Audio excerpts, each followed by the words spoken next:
About 5 years ago, my wife and I had an opportunity to purchase about 250 acres that adjoin in our property. Good stand of saw timber, pine, but we didn't have the money. We couldn't afford it. I was a small business owner.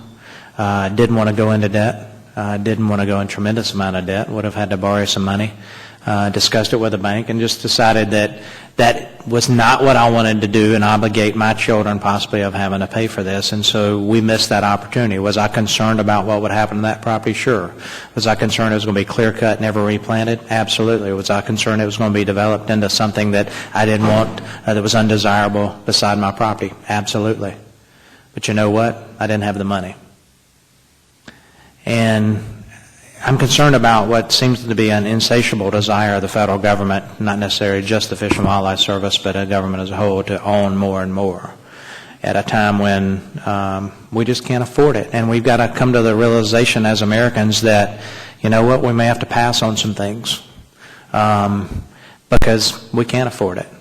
And until we expand the tax base and put more Americans back to work and improve the economy and allow Americans to thrive and have more money in their pocket and all the things that good government should do, then we can make these decisions about whether to expand our resources, whether it's in the East Basin in South Carolina or whether it's the Hatchie and the Mississippi Delta area. So, I don't have any further questions for you. I'm just, I'm a conservationist. I enjoy the outdoors. I have enjoyed some of this area, probably on the Arkansas side, not necessarily the Tennessee side of the Mississippi Flyway, because I'm a duck hunter.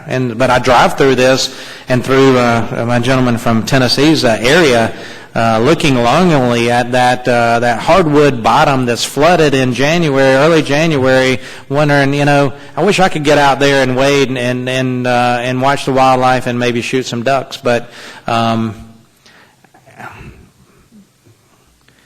a conservationist, it's a struggle.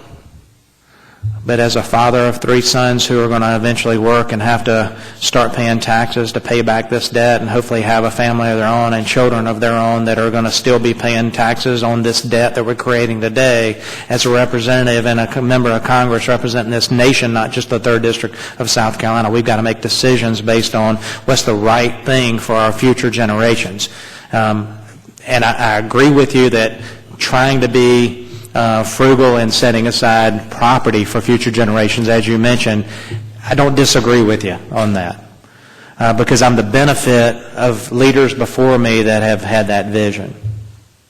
But I'll tell you, they weren't $17 trillion in debt either.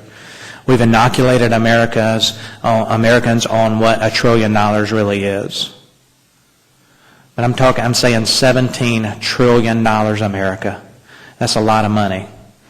And I just can't, in good conscience, Mr. Chairman, support something that will allow the government to continue to feed this beast and debt future generations. So I just want to be clear that if we were going to get serious about paying back our debt as a nation, and we did it at the rate of $20 million a day, and we paid our creditors $20 million a day every day. We started today, which is Thursday. We gave them $20 million, put this on the principal. And we came back tomorrow and said, put $20 million on the principal. Saturday, Sunday, Monday, Tuesday, Wednesday, Thursday, Friday of next week. We did that 365 days a year, 7 days a week.